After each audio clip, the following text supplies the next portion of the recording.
Welcome back to my channel. आज मैं आपको बताऊंगी कि पेंसिल स्केच बनाने के लिए आपको कौन-कौन से मटेरियल्स की जरूरत पड़ेगी। अगर आप पेंसिल स्केच आर्टिस्ट बनना चाहते हैं तो वीडियो को ध्यान से देखिए। सबसे पहले तो दोस्तों आपको पेंसिल्स चाहिए, ऑफ कोर्स, बट ये इतना आसान नहीं है दोस्तों।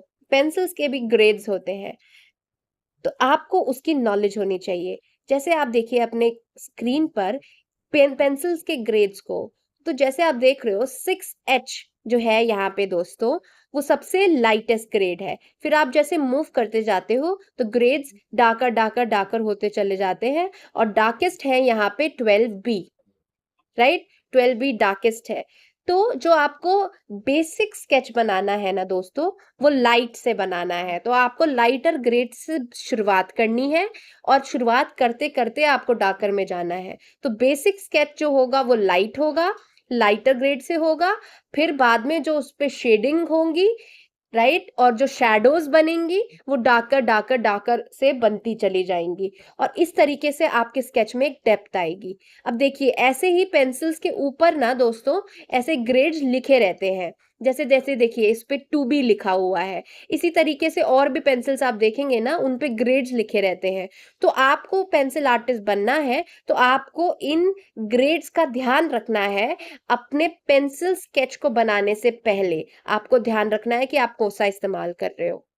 नेक्स्ट जो चीज आपको चाहिए ना दोस्तों पेंसिल स्केचिंग के लिए, वो है ब्लेंडिंग स्टम्प्स। अब ये ब्लेंडिंग स्टम्प्स क्या होते हैं? तो दोस्तों देखिए वो कुछ इस तरह दिखते हैं। तो ब्लेंडिंग स्टम्प्स इसलिए इस्तेमाल होते हैं, जैसे आप शेड करते हो पेंसिल से तो वो इवन तरीके से शेड नहीं होता है, तो आपको उसको ब्लेंड करना होता है। तो अगर आप फिंगर से ब्लेंड करेंगे ना और तो इतना अच्छी तरह ब्लेंड नहीं होगा और फैल भी जाएगा।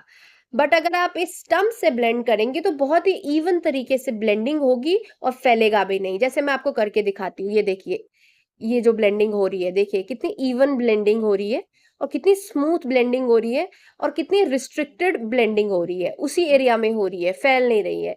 उसी को अगर मैं फिंगर से करके दिखाऊंगी ना आपको दोस्तों, देखो फिंगर से जो ब्लेंडिंग होती है ना, वो देखिए ये फैल गई, देखो साइड में ये फैल गई है और ये इवन तरीके से ब्लेंडिंग भी नहीं हुई, प्रॉपर ब्लेंडिंग नहीं हुई, राइट। तो आप जब भी ब्लेंडिंग कर रहे हो तो आप स्टंप का इस्तेमाल करें, उससे बहुत अच्छी ब्लेंडिंग होती है। अब देखिए जैसे मैंने इसको अब स्टंप से जब किया तो देखो फर्क, देखो आप खुद, आप फर्क देखो कितनी स्मूथ ब्लेंडिंग हो रही है, राइट।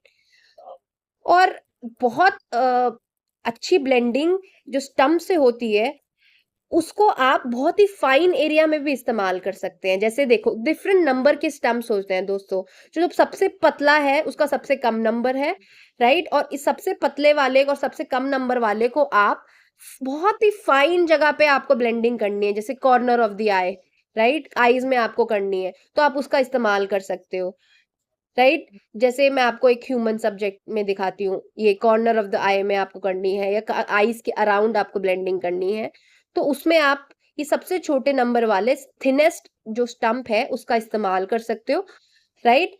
और इसके अगेंस्ट आपको जब ब्रॉड ब्लेंडिंग करनी है बहुत ही बड़े एरिया में और बहुत ही ब्रॉड स्ट्रोक से ब्लेंडिंग करनी है, तो आप वाइडेस्ट वाला इस्तेमाल कर, जो थिनेस्ट है देखो इसमें, जैसे इसकी अंडर साइड में, इस पपी की अंडर साइड में अगर मुझे ब्लेंडिंग करनी है तो मैं इस मोटे वाले का इस्तेमाल करूंगी। तो इस तरीके से आपको इन स्टम्प्स का इस्तेमाल करना है अपनी ब्लेंडिंग करने के लिए। नेक्स्ट जो सबसे इंपॉर्टेंट चीज आपको चाहिए वो है एक नीडेबल इरेजर। अब ये दिखने में क्ले लगता है पर ये क्ले नहीं है दोस्तों, ये है एक नीडेबल इरेजर। सो ये नीडेबल इरेजर क्या होता है?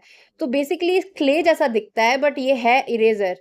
अब इसका जरूरत क्या है, देखिए इसको ना आप क्ले की तरह ना बहुत ही माइन्यूट इसकी बना सकते हैं, चोंच जैसी बना सकते हैं आप, जैसे इसकी, और आप उसका इस्तेमाल बहुत ही आपको बारीक चीज को मिटाने में करना है। और ये देखिए इसमें ना बिल्कुल भी डस्ट नहीं आता है, आप इसको कितना भी मिटाइए इसमें डस्ट नहीं आता है जैसे एक नॉर्मल इरेजर में आता है।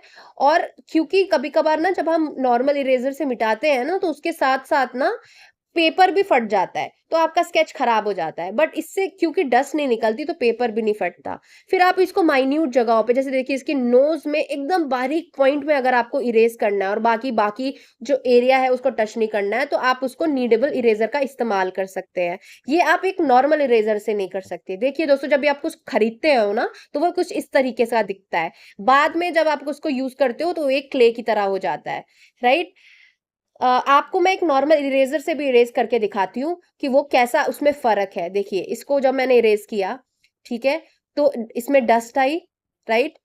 ये मिट गया है बट इसमें डस्ट आई। अब इसमें इसको मैं जैसे इसके नोज में मिटाऊंगी तो आप देखोगे कि सिर्फ इतना पॉइंट मिटाना था बट उसके आसपास का सारा एरिया मिट गया। एक तो डस्ट आई, ऊपर से सारा एरिया मिट गया। देखो, इसमें माइन्यूट करने में ना बहुत दिक्कत होती है। आपका जब आप बनाने लगोगे ना पेंसिल स्केच, तो आपको बहुत जरूरत पड़ेगी कि एक माइन्यूट जगह पे आपको सिर्फ इरेज करना है, तो उसके लिए नीडेबल इरेजर बहुत जरूरी है दोस्तों। उसके बाद ये है एक सैंड पेपर बोर्ड। तो सैंड पेपर बोर्ड का इस्तेमाल क्या होता है कि आप जब पेंसिल कई बार हम शार्प करते हैं ना, शार्पनर से शार्पन करते हैं, तो उसके बाद ना वो इवन तरीके से शार्प नहीं होती है, वो अजीब तरीके से शार्प हो जाती है, अनइवन हो जाती है। तो इसमें जब आप इसको रब करते हो, इसको इस पे शेड करते हो सैंड पेपर पे, तो इवन हो जाता है इसका जो टिप है ना इस पेंसिल का।